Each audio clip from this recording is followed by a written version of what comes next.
আয়রা আর কিছু না বলে রান্নাঘরের কাজ শেষ করে দ্রুত সেখান থেকে বেরিয়ে গেল। মায়ের একা দাঁড়িয়ে নিজের মনের গভীর যন্ত্রণায় ডুবে গেল। তোমার হৃদয়ের এই বরফ আমি গলাবই, অপেক্ষা করো আয়রা, আমি প্রমাণ করব আমার ভালোবাসা মিথ্যা নয়। আয়রা টেবিলের কাছে এসে চুপচাপ বসে রইল, ফুচকার প্লেট সামনে রাখা, কিন্তু যে আগ্রহ নিয়ে এতক্ষণ ফুচকা বানিয়েছিল সেই আগ্রহ যেন উধাও হয়ে গিয়েছে। মনের ভেতরে এক অদ্ভুত শূন্যতা নিয়ে সে নিঃশব্দে বসে রইল। হঠাৎ চেয়ার টানার শব্দে আয়রা চমকে উঠল, দেখলো মায়ের এসে তার পাশে বসেছে, কিন্তু মুখে কোনো শব্দ নেই, দুজনেই চুপচাপ। ঘরের নীরবতা যেন আরো গভীর হয়ে উঠল। মায়ের কিছুক্ষণ নিঃশব্দে আয়রার দিকে তাকিয়ে রইল, তারপর ধীরে ধীরে বলল, ফুচকা বানিয়েছো আর খাবে না? এত কষ্ট করলে কেন? আয়রা তেমন কোনো জবাব দিল না, শুধু মাথা নিচু করে বলল, ইচ্ছা নেই। মায়ের মুচকি হাসলো, তার চোখে এক ধরনের দুষ্টুমির ঝিলিক ফুটে উঠল। মায়ের ফুচকার প্লেটটা টেনে নিয়ে বলল, তোমার ইচ্ছা না থাকলে কি হয়েছে, আমার তো আছে। আজ আমি আমার বউ পাখিকে আজ নিজে হাতে ফুচকা বানিয়ে খাওয়াবো। আয়রা কিছু না বলে চোখ নামিয়ে রইল। আয়রা একটু বিরক্ত মুখে বলল, আপনার এসব নাটক আমার ভালো লাগে না। মায়ের হেসে বলল, তুমি যদি রাগ না করতে তাহলে হয়তো আমার ভালোবাসাটা এত গভীর হতো না, জানো। মায়ের ধীরে ধীরে ফুচকার উপকরণগুলো টেবিল থেকে তুলে নিল। প্রথমে আলু মেখে নরম করলো, তারপর ডাল, ধনিয়া পাতা, কাঁচা মরিচ আর চটপটি মশলা একসঙ্গে মিশিয়ে একদম পারফেক্ট ভর্তা তৈরি করলো। এরপর সেই ভর্তা ফুচকার ভেতর ভরে নিখুঁতভাবে সাজাতে শুরু করলো। আয়রা টেবিলে বসে পুরো দৃশ্যটা দেখতে দেখতে অবাক হয়ে গেল। মনে মনে ভাবলো, এই লোক ফুচকা বানানো শিখলো কিভাবে। মায়ের আলতো হেসে নাটকীয় ভাবে বলল, এইভাবে তাকিয়ে থাকবেন না, আমার বুঝি লজ্জা করে না? যেভাবে তাকিয়ে আছে মনে হচ্ছে ফুচকা খাবে না, আমাকেও খেতে চাচ্ছ। তোমার জন্যই তো ফুচকা বানাচ্ছি প্রিন্সেস, চাইলে আমায় খেতে পারো, আমি কিছু মনে করব না। আয়রা থতমতকে রেগে বলল, নির্লজ্জ লোক, উনার নাকি আবার লজ্জা আছে।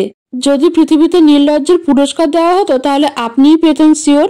মায়ের নাটকীয় ভাবে হালকা কাঁদো কাঁদো গলায় বলল, তুমি এভাবে বললে বউ, আমার তো এখন কান্না পাচ্ছে। আয়রা ভ্রু কুঁচকে বলল, আপনার এই নাটকবাজি আমার জানা আছে, তাই এসব বন্ধ করুন, না হলে খবর আছে। মায়ের কপট রাগের ভান করে বলল, তোমার মতো বউ থাকলে মানুষ নাটকবাজি শিখবে। আয়রা ভ্রু কুঁচকে বলল, এই চুপ করবেন আপনি। মায়ের কপাল চাপড়ে বলল, হায় আল্লাহ, আমার প্রতি আমার বউয়ের একটুও মায়া নেই, এই কষ্ট কোথায় রাখবো আল্লাহ। আয়রা ভেঙচি কেটে বলল, আসছে ঢং যত সব। এই শুনুন, সত্যি করে বলুন তো, ফুচকা বানানো শিখলেন কিভাবে?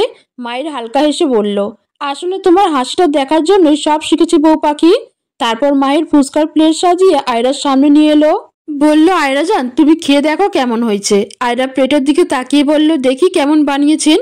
মায়ের মুচকি হেসে বলল, তোমার মুখের প্রশংসাই আমার আসল পুরস্কার। আয়রা বলল, বয়েই গেছে আপনার প্রশংসা করতে। আয়রা ফুচকার প্লেট থেকে এক টুকরো তুলে মুখে দিয়ে বলল, এই আপনি বাবুর্চি ছিলেন নাকি যুক্তরাষ্ট্রের? হায় আল্লাহ, শেষ পর্যন্ত আমায় একটা বাবুর্চির সাথে বিয়ে দিল বাবা। মায়ের হেসে বলল, তোমার বাবা তো বুদ্ধিমান মানুষ, জানতেন রান্না জানা একটা ভালো জামাই পাওয়ার মানে তার মেয়ের সারা জীবনের আরাম। আমি তো তোমার জন্য পৃথিবীর যে কোনো কোণে বাবুর্চি হয়ে যেতে রাজি। আয়রা ভ্রু তুলে বলল, কথা বলা আর কাজ করা কিন্তু এক নয়। এমন না হয় যেন আজকে ফুচকা বানালে আর বাকি জীবন ভাত রান্নাও ভুলে বসে থাকবেন। মাহির চোখে মিষ্টি হাসি এনে বলল, তোমার মুখের এই মুচকি হাসি যদি প্রতিদিন দেখতে পাই তাহলে তো আমি রোজ রান্না করতে রাজি, তবে একটা শর্ত আছে। আয়রা ভ্রু কুঁচকে বলল, এবার আবার কি শর্ত? মায়ের মুচকি হেসে বলল, তোমাকে প্রতিবার একগাল হেসে বলতে হবে, আমার স্বামী পৃথিবীর সেরা বাবুর্চি। আয়রা ভেঙচি কেটে বলল, আগে ভালো রান্না করতে শিখুন, তারপর এসব দাবি করবেন। মায়ের নাটকীয় ভাবে বলল, হাই বউকে একটা ভেঙচি দিলে তোমার এই রূপে আমি পাগল হয়ে যাচ্ছি। বউ, আমি নিঃশ্বাস নিতে পারছি, তাড়াতাড়ি টুপ করে কয়েকটা চুমু দাও যাতে আমার নিঃশ্বাসটা চালু থাকে। আয়রা রেগে বলল, এই সারাদিন চুমু ছাড়া আর কোনো কথা নাই, বেহায়া লোক। মায়ের হেসে বলল, আমি বেহায়া নই, আমি তোমার ভালোবাসায় মুগ্ধ, আর তোমার রূপে যতটা মুগ্ধ হই তার চেয়ে অনেক বেশি তোমার মন ও হৃদয়ের সৌন্দর্য দেখে ভালোবাসি। আয়রা তার কথা একটু নরম হলো, কিন্তু মুখে রাগ জোরেই বলল, আপনি কি কখনো আমায় রেহাই দিবেন না? মায়ের এক ধাক্কায় আয়রাকে কাছে টেনে এনে বলল, কখনো রেহাই দিতে পারি না, কারণ তুমি আমার জীবনের সবচেয়ে বড় সুখ। আয়রা মুখ ফিরিয়ে নিয়ে বলল, আপনার এসব কথা আর মানছি না। মায়ের আবার একটু হাসলো এবং এক কৌশলে তার মুখে একটি চুমু রেখে বলল, এইবার কি মন খুলে হাসবে নাকি রাগ করে থাকবে? আয়রা বলল, এই সারাদিন এত চুমু দেন কেন? মায়ের হেসে বলল, যাতে আমার দেখা দেখি রোজ আমায় চুমু টুমু দিবে, তাই আর কি। জানো, আমি তো শুধু তোমার ভালোবাসা চাই বউ, একটুখানি আদর, একটুখানি ভালোবাসা। তোমার হাসিটা দেখলেই আমার দিন ভালো হয়ে যায়। তুমি যদি শুধু একটু ভালোবাসা দাও তবেই তো জীবনটা সুন্দর হয়ে যাবে। আয়রা কিছু বলতে যাবে, কিন্তু তার আগেই মায়ের ফোন বেজে উঠল। দেখলো জয় ফোন করেছে। রেগে বলল, কি ব্যাপার জয়? তোমার জন্য তো দেখছি বউয়ের সাথেও রোমান্স করতে পারবো না। জয় থতমত খেয়ে গেল, ভয়ে ভয়ে বলল, স্যার মিটিং ছিল আপনার সন্ধ্যা 7টায়। মায়ের হতাশ গলায় বলল, ও আমি তো ভুলেই গিয়েছিলাম। তুমি আসরের নামাজ পড়েছো? জয় বলল, নো স্যার, এখনো পড়িনি। মায়ের হেসে বলল, আমি আসছি, দুজনে একসাথে মসজিদে নামাজ পড়বো। ওকে, এখন রাখছি। আয়রা কিছুটা বিরক্তভাবে মায়ের দিকে তাকালো। এখনো নামাজ পড়নি? মায়ের একটু সোজা হয়ে দাঁড়িয়ে বলল, হ্যাঁ, আসলে সময় চলে গেছে কিভাবে বুঝতে পারিনি, কিন্তু এখন অবশ্যই পড়বো। আমি যাচ্ছি কলিজা, তুমি থাকো কেমন? আয়রা কিছুটা নরম স্বরে বলল, ঠিক আছে, কিন্তু পরবর্তী বার যেন সময় ভুল না হয়। মায়ের মুচকি হেসে বলল, ওরকম কিছু হবে না বউ। মায়ের আয়রার কপালে একটি মিষ্টি চুমু দিয়ে তাকে এক পলক তাকিয়ে দেখে, তারপর মসজিদের দিকে রওনা হয়ে গেল। আর এই নীরব ভালোবাসা যে কোনো শব্দের চেয়ে অনেক বেশি অনুভূত হচ্ছিল। আয়রা কিছুটা হতভম্ব হয়ে দাঁড়িয়ে রইল। মনে একটা অদ্ভুত শান্তি এবং ভালোবাসার অনুভূতি কাজ করতে লাগলো। মায়ের চলে যাওয়া যেন আরো একবার তার মনের গভীর প্রগাঢ় ভালোবাসা দ্রুত ছড়িয়ে দিল। আয়রা দৌড়ে দ্রুত জানলার পাশে গেল, মায়ের যাওয়া দেখছে। মানুষটার হাঁটার স্টাইলটাও অন্য রকমের স্টাইলিশ, যে কেউ দেখেই মুগ্ধ হবে। আয়রা গভীর দৃষ্টিতে তাকিয়ে ভাবলো, অনেক জ্বালিয়েছো চান্দু। কথায় আছে না, বারবার খেয়ে খেয়ে যাও ঘুঘু ধান, একবার ঘুঘু তোমার যাবে যে প্রাণ। আজকে আর আপনার ফ্ল্যাটে ঢুকতে দিব না, এটাই শাস্তি আমার থেকে 3 বছর দূরে থাকার। আয়রা নিজের পড়ার টেবিলে বসলো, ডায়েরিটা হাতে নিল। ডায়েরিটা খুলে প্রথম পৃষ্ঠায় হাত রাখলো, যেন কোনো গভীর অনুভূতির মাঝে হারিয়ে যাওয়ার প্রস্তুতি নিচ্ছে।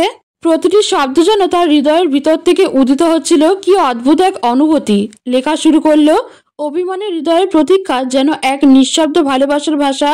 এটি এমন এক গল্প যেখানে অনুভূতিগুলো শব্দের অপেক্ষায় থাকে, অথচ গোপনে বুকের গভীরে তোলপাড় করে। অভিমানের হৃদয় কারো অভিমানের ভার বুঝিয়ে দিতে চায় না, সে শুধু চায় প্রিয়জন নিজে থেকেই বুঝে নিক তার নীরব আকুতি। এই হৃদয় প্রতীক্ষা করে একটি কোমল ছোঁয়ার, একটি আন্তরিক কথার। অপেক্ষা করে সেই মুহূর্তের যখন অভিমান গলে গিয়ে ভালোবাসার রূপ নেবে। প্রতিটি নিঃশ্বাসে যেন জড়িয়ে থাকে আশা, যে একদিন প্রিয়জন ফিরে এসে বলবে, তোমাকে ছাড়া আমার সব শূন্য। অভিমানী হৃদয়ের প্রতীক্ষা শুধু সময়ের নয়, এটি ভালোবাসার গভীরতাকে প্রকাশ করার এক অনন্য উপায়। কারণ অভিমান তো তখনই জন্মায় যখন ভালোবাসা গভীর হয়। এই প্রতীক্ষা একদিন ক্লান্ত হবে, কিন্তু সেই ক্লান্তি মুছে দিবে একটি আন্তরিক আলিঙ্গন, একটি মধুর দৃষ্টি। তখন যেন প্রতিটি অভিমান মিশে যাবে ভালোবাসার আলোয়, আর হৃদয় পাবে তার কাঙ্ক্ষিত শান্তি। কিছুক্ষণ কেটে গেল, দরজার কলিং বেলের শব্দ হলো। আয়রা শয়তানি হেসে বলল, আসছে শয়তান লোকটা, আজকে আর দরজা খুলবো না। তারপর আয়রা চুপি চুপি দরজার ছিদ্র দিয়ে দেখলো মায়ের কি করছে। এদিকে মায়ের রেগে মেগে দাঁড়িয়ে আছে, হাতে ল্যাপটপ, মনে হচ্ছে অফিসের কাজ করবে। মায়ের চোখে চশমা ঠিক করছে, তার রাগের ভঙ্গিটাও এত সুন্দর, যে কোনো মেয়ে দেখলে তাকিয়ে থাকবে। মুখটা পুরো লাল হয়ে গেছে, কিন্তু ঠোঁটের কোণে মুচকি হাসিটা লেগেই আছে। মায়ের ভ্রু কুঁচকে বলল, কি ব্যাপার বউ, দরজা না খুলে এভাবে উকিঝুঁকি করছো কেন? আয়রা থতমত খেয়ে ভাবলো, কিভাবে দেখলো এই লোকটা। মায়ের গলা খাকারি দিয়ে বলল, দেখেছি কোনো এক ভাবে, তাই আমায় না রাগিয়ে দরজা খুলো। আয়রা বলল, আমার ঠেকা পড়েছে আমার দরজা খুলতে। মায়ের দিল এক ধমক। আয়রা ভয় পেয়ে দরজা খুলে দিল। মায়ের ভিতরে ঢুকলো, মুখটা গম্ভীর করে। আয়রা দরজা আটকিয়ে চেয়ারে বসে রইল, মাথা নিচু করে গালে হাত দিয়ে, যেন পুরো পৃথিবীর সব ভাবনা তাকে ঘিরে ধরেছে। সময় যেন থমকে গেছে। অনেকক্ষণ পর ড্রয়িং রুম থেকে মায়ের বিরক্ত গলা ভেসে এলো, তোমাকে কি কাঠ চাপিয়ে নিমন্ত্রণ দিয়ে রুমে আনতে হবে? আয়রা হঠাৎ চমকে উঠে দাঁড়ালো। মানে? মায়ের কপাল চাপড়ে হালকা গলায় বলল, ও আল্লাহ, তুমি আমার বউয়ের মাথায় একটু বুদ্ধি দাও। এই পিচ্ছি বউ নিয়ে আমি কি করব তুমিই বলো। আয়রা কিছু বলতে যাবে, এর আগেই মায়ের আরো সিরিয়াস মুখে বলে উঠল, ও আল্লাহ, তুমি জানো আমার বয়স তো কম হলো না, এখন বাবা না হলে আর কবে হব? আমার কত ইচ্ছে জানো, কমপক্ষে 40টা বাচ্চা থাকবে আমার, প্রতি বছর একটা করে, সাবধান, একটাও কম হবে না। মায়ের কথা শুনে আয়রা হতভম্ব হয়ে তাকিয়ে রইল। কি নির্লজ্জ রে বাবা, একে নিয়ে আমার কপালে দুঃখ আছে ভেবেই আয়রার মুখ শুকিয়ে গেল। মায়ের আবার নিজের মনে বলেই চলল, কিন্তু কি লাভ, আমার বোকা বউয়ের জন্য হয়তো একটাও বেবিও নিতে পারবো না। আহা, আমার স্বপ্ন সব শেষ হয়ে গেল। আয়রা রীতিমতো অবাক। ও রাগ নিয়ে মায়ের দিকে তাকিয়ে রইল, কিন্তু পরক্ষণেই মানে বুঝতে পেরে তার মুখ লজ্জায় লাল হয়ে উঠল। আয়রার মনে হলো এখনই মাটি ফাঁক করে তার ভিতরে ঢুকে যেতে। মায়ের আয়রার দিকে তাকিয়ে মুচকি হাসলো। এই যে লজ্জা পাচ্ছ আবার? তুমি জানো তো আমি লজ্জা ভাঙানোর এক্সপার্ট। মায়ের এই কথা শুনে আয়রার মুখ থেকে যেন কথা বেরই হলো না। লজ্জায় মাথা নিচু করতেই মায়ের বলল, তুমি এরকম লাজুক হলে আমার বাচ্চার পরিকল্পনা কি হবে বলো?